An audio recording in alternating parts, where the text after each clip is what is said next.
where your teen says something wild like, "I'm dropping out to be a YouTuber," and your inner voice is already Googling boarding schools on Mars. But instead of panic parenting like a Victorian ghost, "I gave you life and this is how you repay me," try just breathing. Because here's the truth. Your emotional reactions are your job. Their job is to grow up, not to tiptoe around your hurt feelings. When they mess up, correct the behavior, not the bond. They need to know that your love is solid, even when your approval isn't. You're not a vending machine where compliance earns affection tokens. You're the Wi-Fi, stable, always on, and only noticed when you mysteriously vanish. Quick sticko favor before we keep going. If this is hitting home, or you've already winced at a few of these, tap that subscribe button. Apparently, 97% of people watch these videos like your teen eats snacks. Secretly, silently, and with zero commitment. Already subscribed? You deserve a teenager who says thank you without being asked. All right, let's keep going. Because the next mistake, it's the one even parents walk straight into without realizing it. Mistake number 3. The expertise assumption. You were a teenager once, so naturally, you think you get it. You survived puberty, high school drama, bad haircuts. How different could it really be? You were a teen before. Social media turned every moment into a performance. School shootings became lockdown drills. College cost more than a house. Mental health was something people whispered about, not talked about. But instead of acknowledging that, you call it just drama and act like their panic attack is just low blood sugar and too much Taylor Swift. Here's what that teaches them. Their struggles aren't real. Their world doesn't matter. You're not a safe person to open up to. This is how parents end up completely blindsided when their kids break down, drops out, or spirals. The signs were there, but you were too busy saying, "When I was your age, we walked 10 miles to school and liked it." Spoiler, no one liked it. Want to stay close? Get curious. Ask what it's really like to grow up in their world. Listen without correcting. Validate without comparing. Because when you try to parent the 2025 version of yourself, you'll miss the 2025 version of your kid. And if you're still not convinced, ask yourself this. Would you want teenage you to be raised by someone quoting MySpace wisdom and thinking TikTok is the sound a clock makes? Okay, so one cat per color, right? So this navy cat gotta be right here. Anything around it can't be a cat. Same row, same column, no cats either. Now, same drill with this cat down here. Rule out its neighbors, its whole row, its whole column, and boom. These two colors, only one square left for each, which means, yeah, that's where the cats are. So this is basically Minesweeper, but with cats. Think you can crack it? Download now.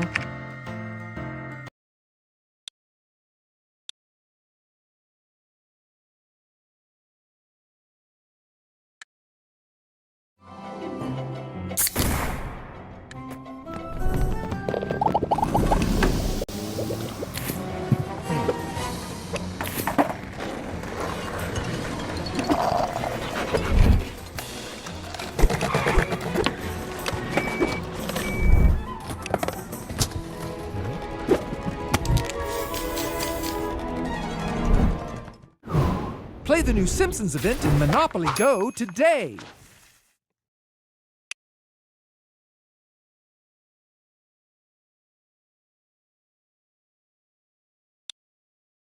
Is the sound a clock makes? Mistake number 4, the achievement obsession. Every conversation becomes a performance review. How were your grades? Did you study enough? Have you signed up for anything that sounds impressive to Harvard? You track their GPA like a stock portfolio, but forget to ask how they're actually doing. And when their mental health crashes, you're shocked the NASDAQ of your child is in free fall. And slowly, they stop telling you. Because what's the point if all you care about is the outcome? Here's what this teaches them. Your love is earned through success. Your attention comes with strings. They're not enough unless they're excelling. Some kids burn out chasing gold stars. Others give up entirely. If I'm not valedictorian by Tuesday, why even try? And both groups learn the same thing. I can't come to you when I'm struggling because disappointing you might break me. But here's what they really need. Someone who sees them. not just their stats. Ask about their thoughts, not just their test scores. Get curious about what lights them up, not just what checks a box. If your teen says they want to be a juggler or a YouTuber, maybe don't panic like they just confessed to joining a cult. Because when they know they're loved for who they are, they stop being so afraid of falling short. Mistake number 5, the problem minimization. Your teen says, my friends are icing me out. And before they even finish, you're already in therapist mode. Don't worry, honey. In 5 years, none of this will even matter. Or worse, sounds like teenage drama. You'll be fine. You think you're helping them zoom out and gain perspective, like you're the Dalai Lama of middle school heartbreak. But from their point of view, you just hung a giant closed sign on your emotional availability. What feels small to you might be earth-shattering to them because they don't have your decades of perspective. Yet, to them, this is the big stuff. You brush it off, they learn, my feelings only count if you agree with them. That's how kids stop opening up. They figure, if it's not a crisis, why bother? So they bottle it up like emotional soda. And one day, the cat flies off during dinner because you asked if they did the dishes. Here's the shift. Don't minimize. Don't solve too fast. Validate first. Process second. Say something like, wow, that sounds awful. Do you want to vent or help figuring it out? Let them decide what kind of support they need. Think of yourself as the emotional Uber. Are we going somewhere, or are we just sitting in a car and crying? Because when they feel safe being vulnerable with you, they're way more likely to keep coming back. Let's keep going, because the next one, it's the reason even great parents lose their teens' trust without realizing it. Mistake number 6, the emergency response only. You only really tune in when the house is metaphorically on fire. Grades are slipping, you're all ears. They're crying in their room, now you're suddenly unavailable. But when things are calm, you're folding laundry like it's life or death, answering emails like you're curing cancer, and pulling a vanishing act worthy of every sitcom dad from the 90s, minus the laugh track and the soft piano redemption music. But here's what that teaches your teenager. I only matter when something's wrong. They start associating your attention with crisis, which means 2 things can happen. They either hide their problems to avoid stressing you out, or they start staging emotional fires just to get a hit of connection. You ignored my science project? Fine. I'm dyeing my hair purple and texting my ex. That should do it. Not exactly ideal.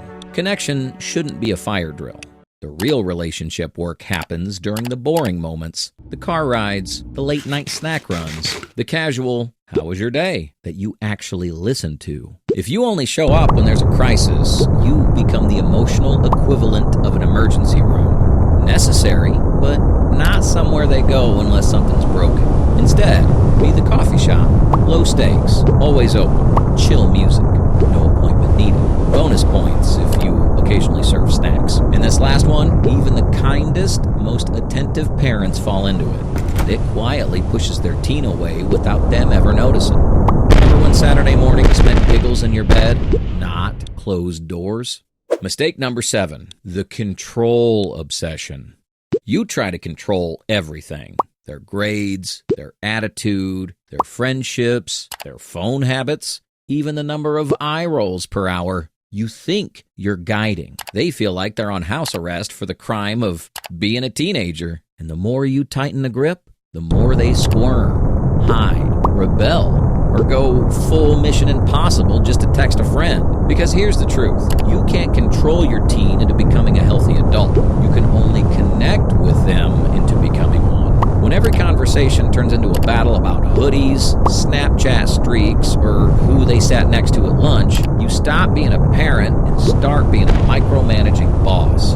With worse Wi-Fi, this creates 2 outcomes. A teen who gets sneaky and lies like a Netflix spy, or one who never trusts themselves to make a single decision without calling you first. From college, neither is the goal. Instead, focus on what you can control.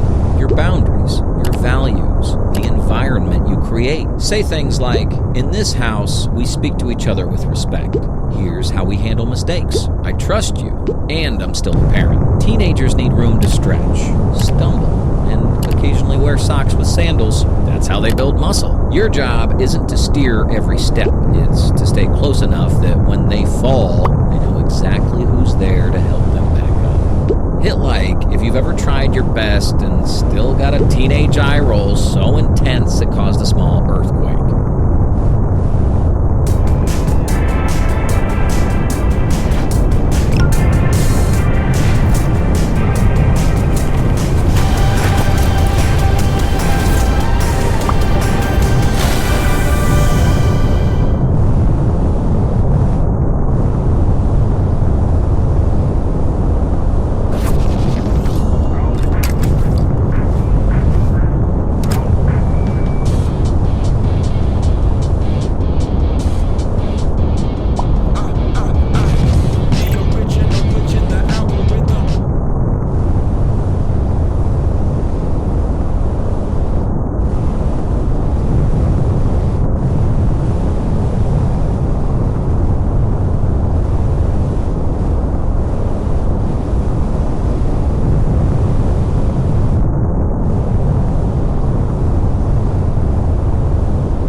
Your kid just told you they brushed their teeth, but their toothbrush is so dry it might actually qualify as a desert ecosystem. The toothpaste cap is still factory tight. Their molars are out here forming a tiny plaque village with a mayor and a functioning economy. Here's the part that blindsides most parents. They're not lying to avoid trouble. They're lying because their brain thinks every question is a threat. Let's untangle this. Just bookmark this thought as we keep going. Sometimes a kid lies so fast it's basically automatic, and there's a reason for that. You'll understand why by the end, and once you do, the whole behavior looks completely different. Chapter 1. Understanding the Lying Brain. First, breathe. Your child isn't a sociopath. They're not grooming themselves for a future in tax fraud. Their brain's doing something completely different than adult lying, and way more chaotic. MIT's developmental neuroscience shows that kids who lie habitually have an overactive threat detection system. To them, every normal parent question feels like a mini emergency. Did you feed the fish? Their brain, red alert, interrogation detected, deploy lie immediately. Them, yes, the fish, floating like it saw the light 3 hours ago. This isn't strategy. This isn't manipulation. This is their nervous system choosing survival mode before their logic brain even clocks into work. You asked them a question. Their brain screamed, danger! The lie launched itself out of their mouth like a fire alarm. Fast, loud, and completely unnecessary. And here's how it becomes habitual. Lying turns into their default stress reflex. Some kids chew their sleeves, some twirl their hair. Your kid auto-lies. It happens so fast they haven't even processed the actual question yet. Their lie isn't about the fish, or the teeth, or the homework. It's about calming a brain that thinks honesty equals risk. Chapter 2. The shame spiral that makes it worse. Every time you catch your kid lying, they don't think, yes, time to grow morally. They think, oh no, I'm bad person. And that feeling, shame, is rocket fuel for even more lying. Stanford research shows shame increases lying by 70% because kids don't lie to avoid consequences. They lie to avoid the feeling of being bad. Shame turns lying into a psychological Chinese finger trap. The harder they try to escape, the more they get stuck. Your kid eats a cookie. You walk in. They're standing there with crumbs on their face, like a tiny burglar who robbed a bakery with zero exit plan. You ask, "Did you eat the cookie?" Their brain, "Initiate damage control." Them, "No." You look disappointed. Now they feel shame. Shame hits kids like a Windows error message.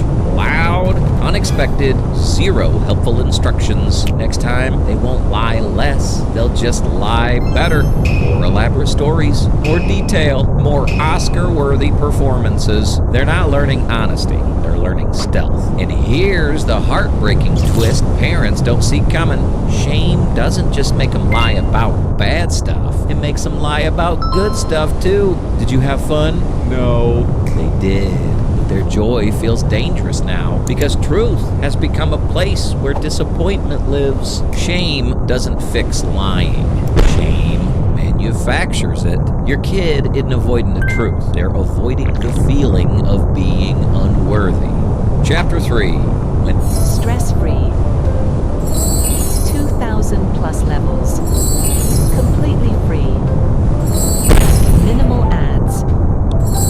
Dual coloring.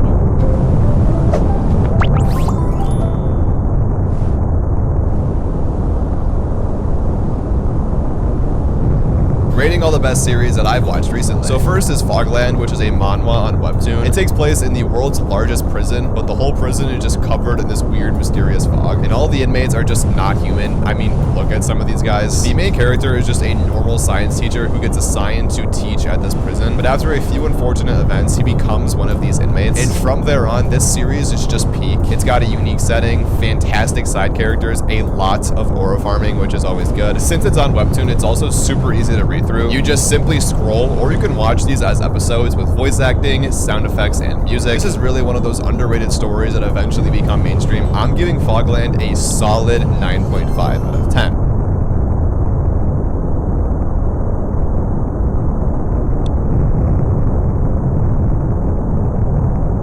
Chapter 3. When anxiety wears a lying mask. A lot of habitual liars aren't liars at all. They're anxious kids whose fear dresses up as fiction. They're not manipulating you. They're trying to survive their own brain. Yale's research shows 60% of kids who lie repeatedly have underlying anxiety. To them, truth isn't neutral. Truth feels like a test they're about to fail. Their brain turns your question into a boss battle they weren't trained for. You say, "Did you do your homework?" They hear, "Are you still a good kid? Do I still like you?" Their anxiety screams, "Say yes or you'll be rejected." So they say, "Yes!" Even if the homework is still sitting in their bag, untouched, fermenting. And here's the part parents never see. These kids lie about stuff they actually did right. Homework they finished, tests they passed, friends they actually have. Because their anxiety whispers, "The truth is never good enough. Make it safer." They lie preemptively before anything even happens. Normal days become dramatic stories because reality feels too disappointing. Small problems become disasters because anxiety always expects catastrophe. These aren't lies meant to deceive you. They're lies meant to protect themselves from fear, from judgment, from not feeling enough. Quick sticko favor. If you're learning more about your kid in this video than in the last 3 years, hit subscribe so we can survive this parenting maze together. Already subscribed? Thank you from Sticko. Chapter 4. The Perfectionism Connection. Some of the most convincing kid liars aren't rebellious. They're perfectionists. They're not lying to dodge trouble. They're lying because the truth doesn't match the impossible version of themselves they're trying to maintain. Northwestern's research shows perfectionistic kids often develop self-image lies, not to deceive you, but to protect the identity they think they must live up to. Your straight A kid gets a B+. Not a bad grade, not a crisis, but to them, it feels like a personal collapse. So they look you right in the eyes as you hold the report card and calmly insist it was an A. Not because they think you're clueless, but because admitting a B+ feels like they're admitting they're not enough. And the everyday stuff? Forget it. Perfectionists turn tiny mistakes into full cinematic universes. Spilled milk? The cat did it. Forgot their book? Someone stole it from my bag. Drop a pencil? There was an earthquake? Normal human errors become elaborate conspiracy theories. Because in a perfectionist brain, mistakes aren't allowed to exist. These kids aren't avoiding consequences. They're avoiding imperfection. And perfection always demands a lie. Perfectionist kids don't bend the truth. They iron it. And remember, every type of liar has a different cause. But there's one more category of lying that shocks most parents. And we're building toward it. Chapter 5. When lying is actually about connection.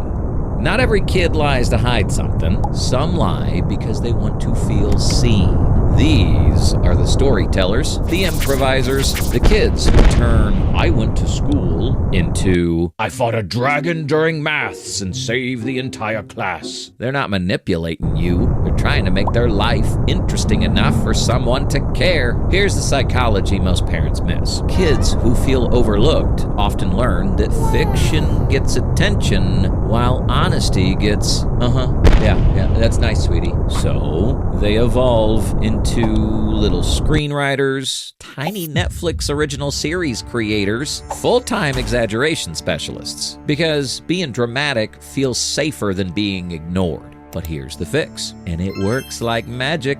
Give attention to the truth, not the performance. Ask specific, oddly targeted questions about their real life. Who'd you sit next to at lunch? What color were your teacher's shoes today? What was the weirdest thing that happened in class? When you show interest in the real, they no longer need to decorate their day with dragons. Then, flip the script completely. Ask them to tell you the most boring part of their day in extreme, unnecessary, Oscar-level detail. Suddenly, we lined up for PE becomes a 3-minute epic, and boring becomes bonding because the truth feels worth telling when someone actually cares enough to listen. Because some kids don't lie for emotional reasons at all. Their brain wiring is literally different. And if everything so far still doesn't explain your kid's lying, the next part will. But before we talk about brain wiring, you need the one method that actually stops the lying.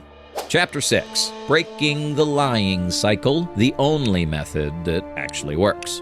Here's the hard truth. You cannot punish a kid out of lying. All punishment does is upgrade their lying software. So, you need a completely different strategy. One that removes the reason they lie in the first place. 1. Remove the interrogation energy. Stop giving them yes-no questions they can panic lie through. Not, "Did you brush your teeth?" Instead, "Come on, let's go do teeth together." You're eliminating the moment where their brain chooses fight, flight, or fiction. You basically unplug the lie generator before it boots up.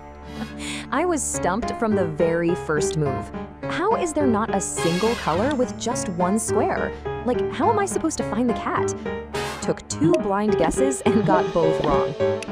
Thank God I nailed the 3rd try. Then I used the 1 cat per row and column rule, plus the no 2 cats next to each other rule to start crossing stuff out. But there's still no single square color. And my last guess? Wrong again. This is way too hard. Okay, it is your turn. Download now.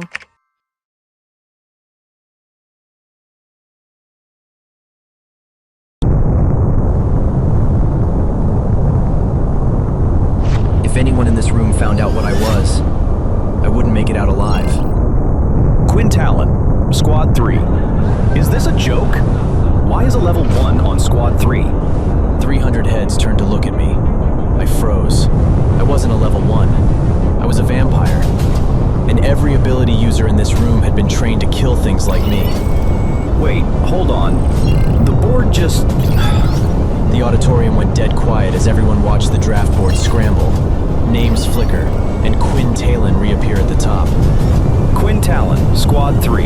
Selection confidence, 100%. It picked me, bugged out, and then picked me again. The system just exposed me. Everyone looked at me, more suspicious than ever.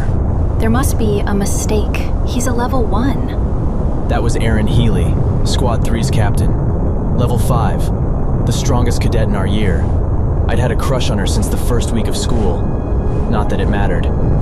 She didn't know I existed until the board put my name next to hers. No cruelty in her voice, just fact. But she'd said it loud enough for 300 people to hear. Great. First impression. Quinn Taylor, who's that? Rex, level 4, flanked by his gangly lackey, Loop. He knew exactly who I was. He couldn't even be bothered to get my name right. Every squad needs a weak link, I guess. The room laughed.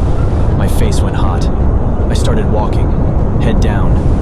Vampires were hated in this world. Hunted. Ability users had been killing them for 1,000 years. And this academy was wall to wall with ability users. If anyone found out what I wasn't just expelled. I was dead. I was nearly level with Rex when he stepped into my path. Well, I guess even the Academy makes mistakes. Good luck out there, mistake. I looked Rex dead in the eye. Better a mistake than the guy who peaks at level 4. The laugh that moved through the room had a different edge. Not laughing with Rex anymore. Rex's grin vanished. His jaw tightened. He lunged for me. I wasn't looking at him. I didn't need to. I felt him shift his weight before he'd even lifted his hand. Then I was 2 feet to his left. There was no dodge, no flinch, no transition. I was in one place, and then I was in another, and the middle just wasn't there. Like someone had cut a frame out of reality. Rex's hands closed on air. He stumbled to one knee. Did you see that? How did he... A level 1 can't move like that. The whispering spread fast. Not laughter this time. Something else. 300 ability users had just felt something they couldn't name. Rex muttered something to Loop, and I felt it. The air shifting. An invisible force field locking around my body. Loop's ability. Telekinesis. It froze me in place like I'd been set in concrete. Inescapable for a level 1. I could shatter it with another step, but then everyone would see. Don't move. Don't react. Let them think you're frozen. Rex stepped up in front of me, took his time. He knew I couldn't move. The whole room knew. He cleared his throat. I heard it coming. A glob of mucus hit the side of my head. Thought you were quick, level 1? Students choked with laughter. Rex grinned and took a bow. And I had to stand there, spit running down my face, because I couldn't show anyone who I really was. It was so unfair.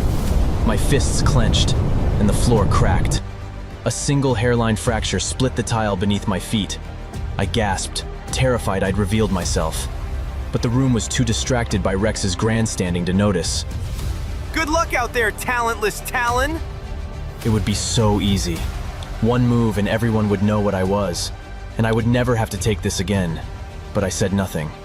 Then, a spike of ice buried itself between Rex's legs. Dead center, 1 inch from his manhood. The laughter died. Erin hadn't moved from her position at the front, hadn't raised her voice, hadn't even looked up. The level 1 is on my squad. Leave him alone. She said it like she was reading a weather report. Then her eyes lifted to Rex. Cold, bored, absolutely certain of what would happen if he didn't listen. Or what, Healy? Next time, I won't miss that tiny little pecker. The laughter in the room shifted, aimed at Rex now. His face went red. The performance dropped. He stepped toward Erin close enough that only she could hear. But my hearing wasn't human. You're going to regret that, Erin. You and your